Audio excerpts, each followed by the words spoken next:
Halo semuanya, salam damai Kristus bagi kita semua. Kali ini saya ingin kita menyimak salah satu video dari Aristo dan Ahmad Kainama, si Tante Kainama yang berusaha untuk bagaimana mereka harus menolong sang baginda yang sangat linglung, kebingungan ketika di satu sisi, di satu hadis dia berbicara tentang yang dikurbankan adalah Ishak, tapi di hadis yang lain dia berbicara tentang yang dikurbankan adalah Ismail. Jadi Muhammad ini sebenarnya mereka bingung tentang siapa sebenarnya yang dikurbankan. Bahkan kalau saudara-saudara tanya kepada scholar muslim yang paling hebat yang belajar sampai ke Timur Tengah, mereka tidak akan bisa menjawab pertanyaan ini secara akurat, tidak akan bisa. Mereka harus menggunakan, oh menurut pendapat ini, menurut pendapat itu, dan seterusnya. Tapi mereka tidak punya kepastian dalam hidup mereka tentang peristiwa pengorbanan, tentang peristiwa Ibrahim atau Abraham dalam mengorbankan anaknya. Mereka tidak punya itu, dan itu sebabnya banyak dari saudara-saudara kita menyebut mereka dengan umat dalam kebingungan. Tanpa perlu berlama-lama, mari kita simak videonya.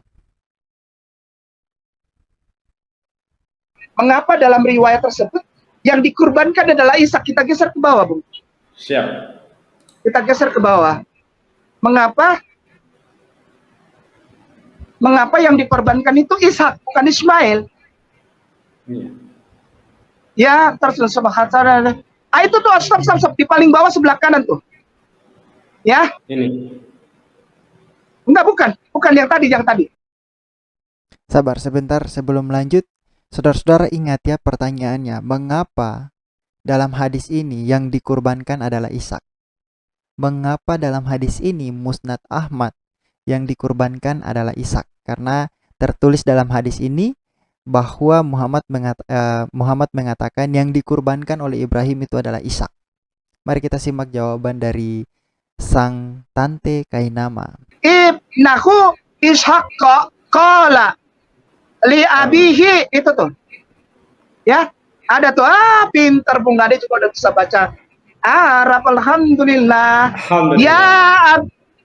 Ya abati katanya tuh. Ya abadi. Ya abati katanya tuh. Ya, Sikni. Ishak. La Oke. astari. Ke bawah Bung Ade. Afwan, maaf, Asif. Setan pun hilang, lalu setelah itu sejarah jumrah dari Aqobah, ya, dari yang paling besar sampai yang paling kecil. Ya, jumrah. Orang Islam itu ada jumrah. Saudaraku yang bikin video, orang Islam itu mengikuti tatanan ibadah yang ditinggalkan jejaknya oleh Nabi Ibrahim alaihissalam. Jumrah. Kau nggak pernah ikut kok protes, udah santuy aja. Jangan protes. Jumroh juga enggak, pakai protes segala. Ya, oke ya. Lalu geser ke bawah lagi. Geser ke bawah lagi biar cepat kita selesai langsung ke poin. Siap. Up sebentar. Ketika Ibrahim mengapa ayah? Kemudian paling atas sebelah kiri ya. Kemudian ketika Ibrahim hendak menyembelih putranya Ishak. Nah, langsung dia bilang, tuh orang Islam lihat yang disembelih Ishak, bukan Ismail. Iya, ya. Bung Ade tadi di pembukaan bilang, orang Islam tuh ada caranya membaca hadis. Betul. Ya, tidak sembarangan. Orang Islam mau sholat aja, wudhu aja ada rukunya. Wudhu ada rukunya, ada tatanannya. Mau potong kuku aja ada tatanannya. Orang Islam semua teratur, ada tatanannya. Sebentar. Jadi untuk mengulur waktu, untuk memikirkan bagaimana cara mendamaikan antara hadis ini dengan sumber-sumber lain yang menceritakan bahwa Ismail adalah yang dikurbankan menurut hadis lain, karena ini kan bertentangan, yang satu bilang Ishak, yang satu bilang Ismail. Tante Kainama itu mengeluarkan banyak sekali isu-isu yang sebenarnya tidak relevan dengan apa yang sedang dibahas sekarang. Jadi itulah Muslim untuk mengalabui para viewersnya, para penontonnya atau jemaahnya. Mereka harus cari cara bagaimana supaya menggiring para penontonnya, menggiring para pengikutnya untuk tetap percaya kepada mereka sekalipun isu-isu yang mereka keluarkan itu tidak relevan. Yang dipertanyakan adalah mengapa Ishak dalam hadis ini dikatakan sebagai orang yang hendak disembeli oleh Ibrahim. Tapi lihat, Kainama mengeluarkan banyak sekali isu yang sebenarnya tidak ada kaitannya dengan pertanyaannya sendiri. Karena dia bingung. Jadi dia harus memikirkan jawabannya dulu. Bagaimana dia memelintir kitabnya sendiri. Lanjut lagi. Ya. Jadi nggak langsung boom, boom. Ya, kita tanya dulu. Kita bayun. Tuh. Kalau nggak tahu tanya. Jangan nggak tahu terus so tahu, gitu ya. Kemudian ketika Ibrahim hendak menyembelih putranya Ishak, ia berkata kepada ayahnya, wahai ayah, ya abati, yang tadi itu, ikatlah aku agar tidak berontak. Perhatikan baik-baik. Ikatlah aku agar tidak berontak, sehingga darahku mengenai ketika engkau menyembelihku. Maka Ibrahim pun mengikatnya. Ketika Ibrahim mengambil pisau dan hendak menyembelih, diserukan dari belakangnya, hai Ibrahim, sesungguhnya kamu telah membenarkan mimpi itu. Pegang ini ya, pegang ini nomor 1, pegang ya, pegang ya, bahwa ketika Ishak akan disembelih, maka dia berontak. Makanya perlu diikat. Ishak, pegang. Geser ke atas dulu, nanti ada tulisan 3 hijau, Bung Ade. Inilah hebatnya orang Islam. Ada tulisan itu. Pertama Hamad, Yunus, maaf, Afwan, maaf ya, telah menceritakan kepada kami Yunus, ya tah. Lalu Hamad, ini urut-urutan sanad. Ini yang bikin video ngerti nggak sih? Ini urut-urutan sanad agar umat yang membaca 2658 ini, ketika timbul pertanyaan Ismail apa Ishak, dia akan mencari tahu lewat sanad, gitu loh. Ya, ini ilmu yang aku dapat dari tuan guruku, mudarisku, tuan guruku Ustadz Dr. Anwar. Oke, sebentar. Sebelum lanjut lagi, dia mengatakan bahwa ini adalah urut-urutannya sanad. Nah, pertanyaan saya itu simpel. Apakah sanad ini sampai kepada zamannya Ibrahim? Sampai kepada zamannya Abraham? Tidak. Sanad ini tidak sampai kepada zamannya Abraham. Abraham hidup itu ribuan tahun sebelum Masehi, sebelum adanya Muhammad. Dan sanad ini, bagaimana kita bisa mempercayai sanad ini kalau sanad ini tidak sampai kepada Abraham? Sekalipun dikatakan bahwa Ishak dalam hadis ini, Ishak adalah yang dikurbankan, yang hendak dikurbankan. Tapi bagaimana kita percaya tentang sanad ini? Jangan beranggapan bahwa saya tidak menerima bahwa Ishak itu yang dikurbankan, karena Alkitab sudah dengan sangat jelas menuliskan Ishaklah yang hampir dikurbankan oleh Abraham. Tapi seperti yang tadi saya katakan bahwa kalau misalnya berbicara tentang sanad dalam hadis, kalau ada hadis yang berbicara bahwa Ismail yang hampir dikurbankan, pertanyaannya, apakah sanad itu sampai kepada Abraham dan patut dipercaya? Itu pertanyaannya. Kalau tidak sampai kepada Abraham, bagaimana kalian bisa mempercayai bahwa sanad hadis yang menuliskan bahwa yang hampir dikurbankan itu adalah Ismail? Bagaimana kalian bisa mempercayai itu? Itulah anehnya orang Islam. Tapi berperilaku seolah-olah bahwa mereka lah yang lebih tahu sejarah. Anehnya para polemikus Muslim dan para pembela Islam itu seperti itu. Buta sejarah tapi berusaha membuat seolah-olah bahwa mereka adalah orang yang pintar sejarah. Bahkan para penulis hadis mereka sendiri pun tidak paham tentang sejarah kekristenan dan tidak paham tentang sejarah Yahudi, tidak paham tentang sejarah Abraham. Makanya di dalam hadis itu ada banyak pendapat, mau Ishak yang dikurbankan, ada pendapat tentang Ismail yang dikurbankan, ya karena mereka bingung sendiri tentang siapa yang dikurbankan. Mari kita lanjut lagi. Ini tatanan membaca hadis. Maka itu, ini bagus sekali Nikola. Ya, kenapa? Karena dibikin warna. Pertama Yunus, lalu Hamad, lalu Ato. Nama anak saya ini, Ato. Iya. Nama anak saya, perawi hadits. Ato artinya gracious. Ya, Ato bin As-Saib. Lalu Said bin Jubair. Lalu Ibnu Abbas, sahabat Ibnu Abbas. Ya, kenapa ini ditulis? Ya, jadi kita sudah dapat 2 poin. Pertama, setan itu memang ada untuk memperlihatkan iman Nabi Ibrahim alaihissalam kepada Jibril yang tegar luar biasa, tidak takut. Ya, oke. Yang kedua, Ishak di sini adalah gambaran supaya umat Islam merunut terhadap apa yang diimani. Yang diimani itu yang disembelih Ismail. Kenapa kok di sini Ishak? Oke, baik. Bung Ade, Siap. coba ketik di Google kosong. Iya.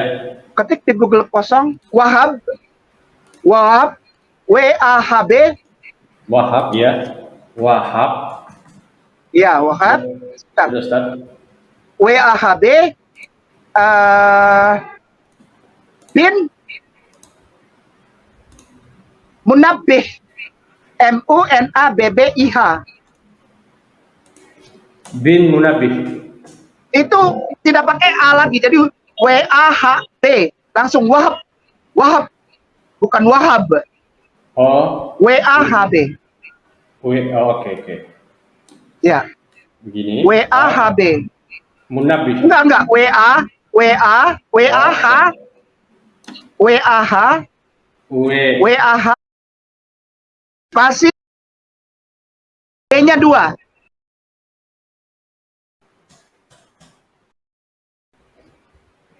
Ya. Ini saya jawab bukan yang untuk bikin video ya, bukan ya. Untuk saudaraku mualaf. Karena percuma ngasih tahu mereka, berarti juga enggak lah. Ya kan? Siap. Wabin Munabbih. Oke, silakan tuh klik aja Wikipedia kayak apa terserah. Siap. Terserah. Oke, Langsung. bebas. Ya. Oke. Iya. Wabin Munabbih. Oke, silakan dibaca Bung Ade. Baik. Fadal, syukran. Saya besarkan dulu. Oke. Ya. Wahab bin Ya. Munabih. Bahasa Arab Wahab bin Munabih. Ya. Ialah salah seorang pemuka tabi'in dan ahli dalam Ya. bidang sejarah. Ia diperkirakan berasal dari Arab Selatan dan berketurunan Persia dengan memiliki pengetahuan yang mendalam tentang kitab suci dan tradisi dari Yahudi dan Nasrani. Sehingga memiliki banyak riwayat kisah Israiliyat. Ia merupakan saudara kandung dari Abdullah dan Hamam bin Munabbih. Putranya bernama Abdullah bin Wahab dan Ibnu Wahab bin Munbah. Oh, Syukran. Ya. Orang Israel. Pelan-pelan mana ya, dengerin ya. Itu kalau membaca hadis tuh lihat sanad. Dan terutama harus melihat berkata pola penulisan dalam bahasa Arab.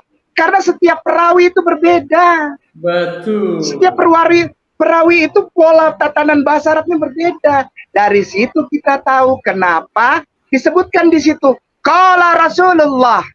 Kenapa kok Rasulullah yang berbicara bahwa yang disembelih itu Ishak? Kenapa? Karena Rasulullah memberikan 2 gambaran. Betul. Ini adalah yang diimani oleh Israiliyat. Rasulullah tidak pernah salah-salahkan. Karena Rasulullah sangat toleran. Lakum dinukum waliyadin.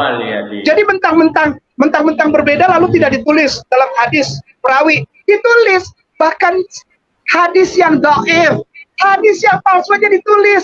Supaya apa? Supaya umat tahu, oh ini loh yang sahih, ini yang mutawatir, ini yang hasan, ini yang dhaif, ini yang palsu, yang tak.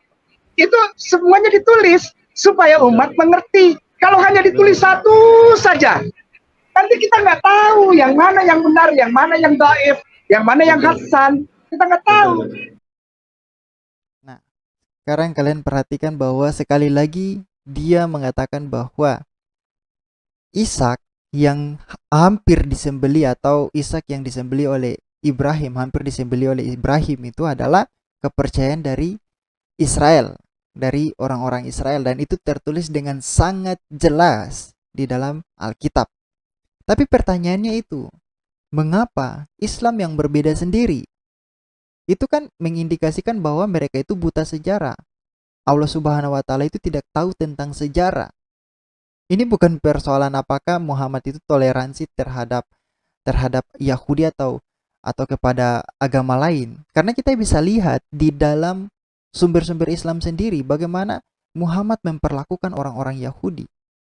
Bahkan ada hadis yang mengatakan bahwa kalau misalnya Muslim berjumpa dengan orang-orang Yahudi, harus menghimpit mereka sampai kepada selokan, kepada tempat yang sangat sempit. Itu ada hadisnya. Itu perilaku toleransi seperti apa? Bahkan dengan berulang-ulang kali Muhammad mengatakan untuk memerangi Yahudi dan Nasrani. Itu perilaku toleransi seperti apa? Sampai mereka bersyahadat. Hadis yang mengatakan Muhammad mengatakan, aku diperintahkan untuk memerangi orang-orang kafir sampai mereka bersyahadat. Jadi itu toleransi seperti apa? Kita fokus lagi kepada apa yang ingin Kainama sampaikan tentang hadis musnad yang menceritakan bahwa Ishaklah yang sebenarnya disembeli oleh Ibrahim. Mari kita lihat. Nah, 2658 ini ditulis dan dimasukkan ke dalam buku hadis yang luar biasa, musnad ya, luar biasa. Yeah. Karena thiqah, TSIQAH, thiqah. Luar biasa ini. Ini thiqah ini, ya. Luar biasa ya. Supaya orang tahu bahwa menurut Israeliat yang disembelih itu Ishak. Tapi ada cerita bahwa dia berontak. Ustadz, sebagai penutup poin pertama, tolong buka surat As-Saffat. As-Saffat. Surat As-Saffat itu surat berapa ya? Mulai dari ayat 102. Lupa saya. As-Saffat. Surah As-Saffat. As-Saffat. Ibrahim Al-Hijr. Al-Ankabut. Ustaz ya. Langsung kita sudah ayat 100. Alhamdulillah ayat 102.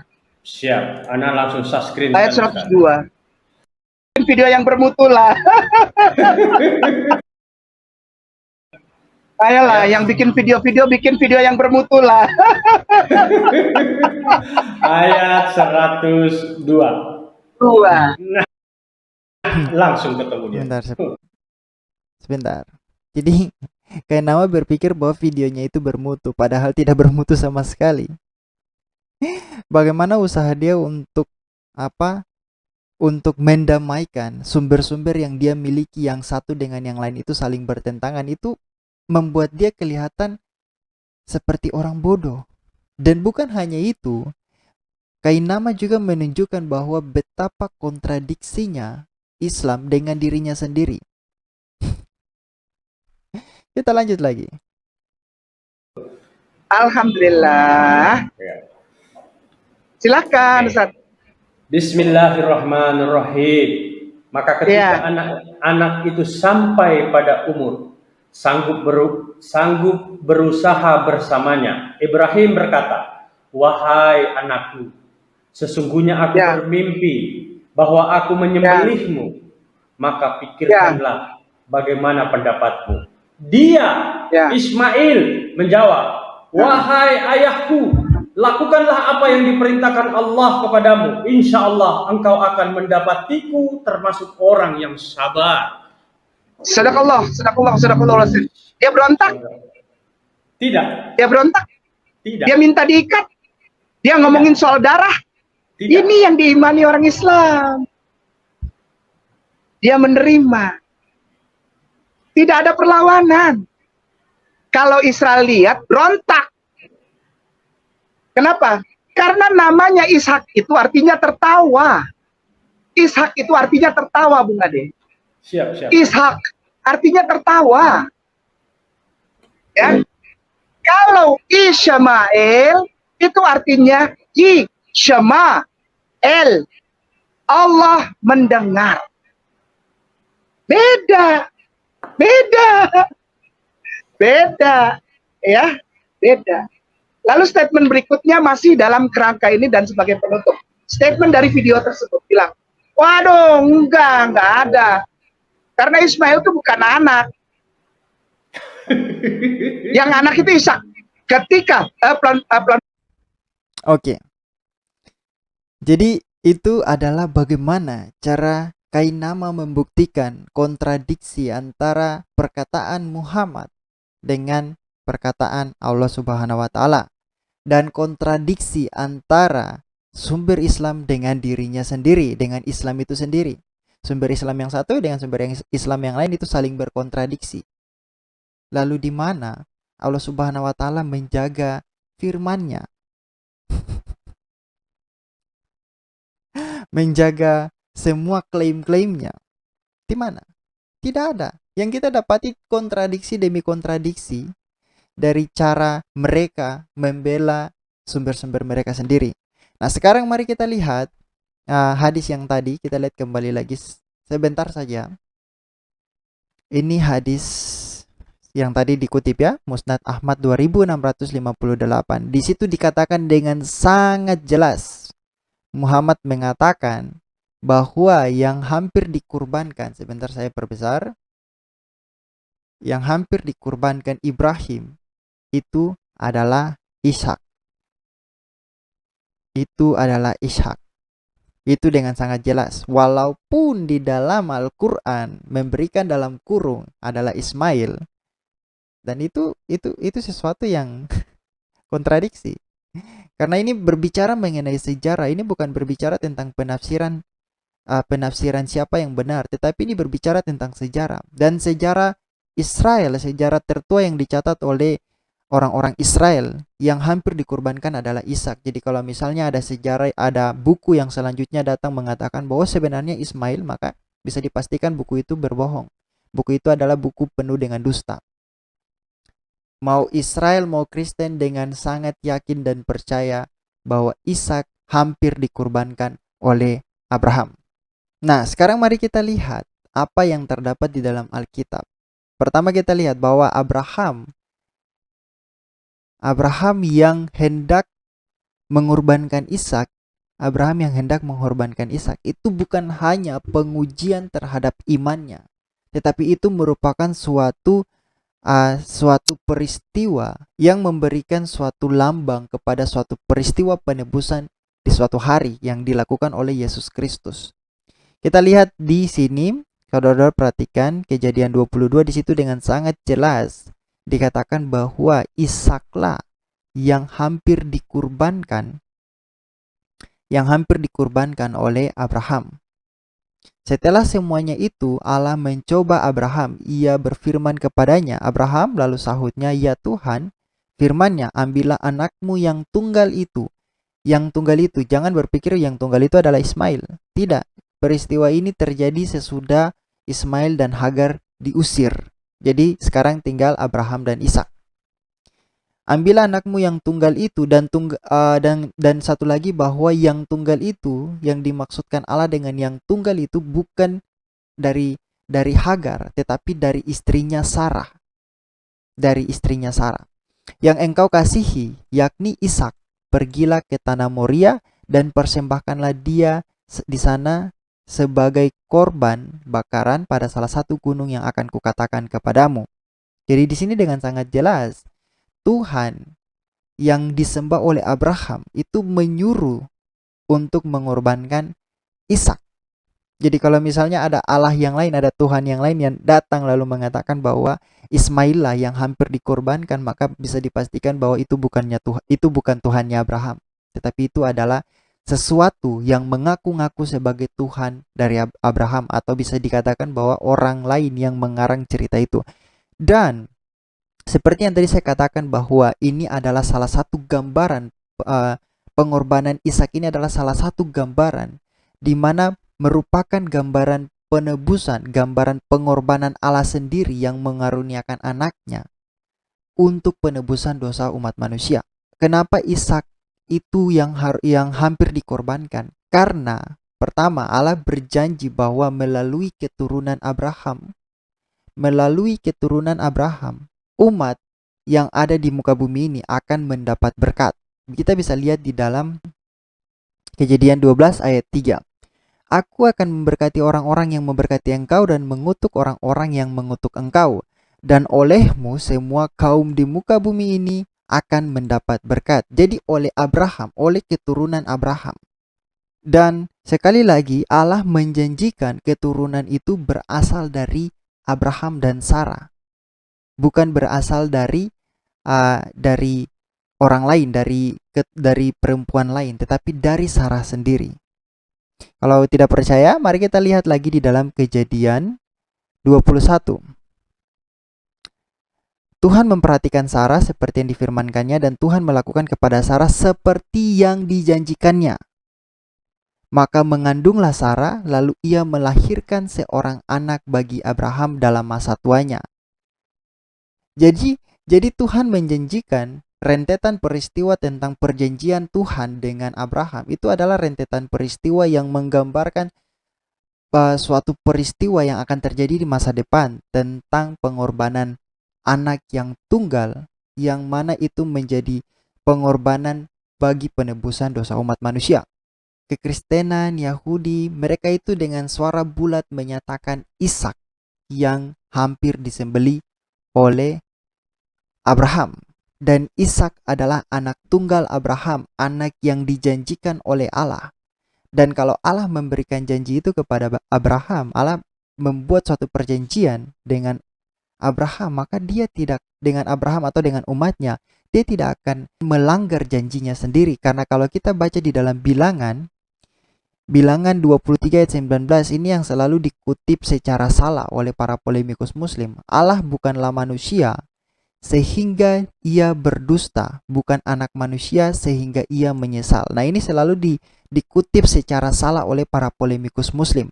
Karena konteksnya adalah tentang Bileam yang disuruh oleh Balak untuk mengutuk Israel.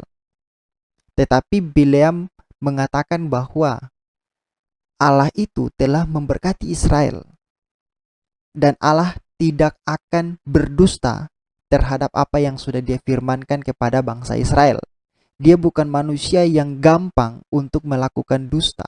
Dia bukan anak manusia yang gampang untuk menyesal apa yang dia lakukan terhadap bangsa Israel.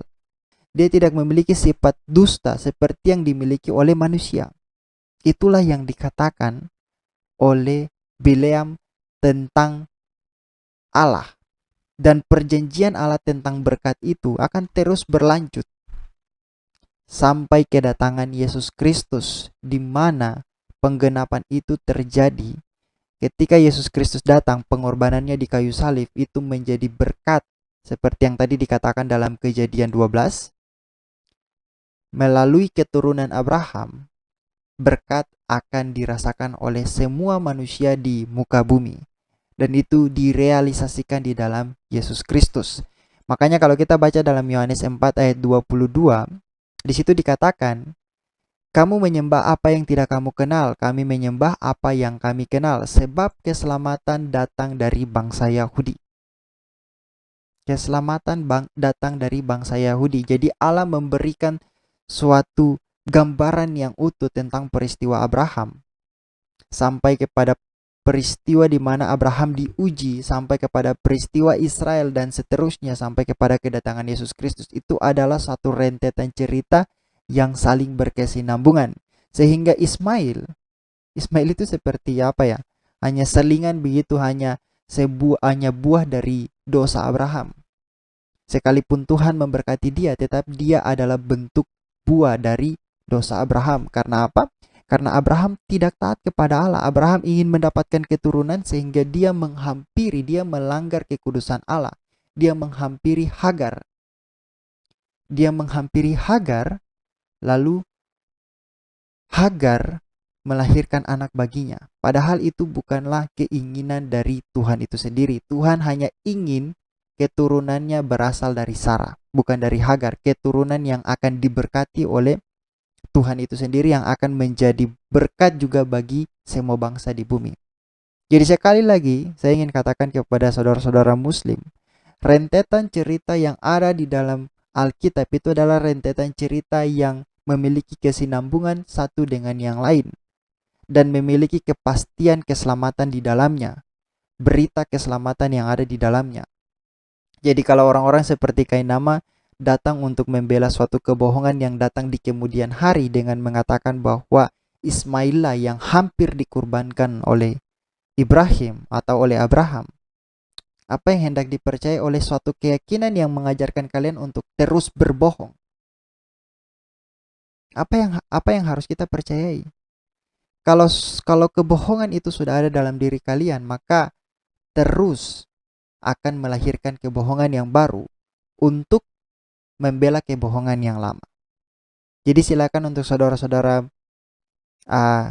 muslim berpikir dengan cerdas supaya kalian jangan dibodohi oleh orang-orang seperti Kainama. Sekali lagi saya katakan bahwa Yahudi maupun kekristenan itu percaya bahwa sejarah yang benar adalah Ishak hampir disembeli oleh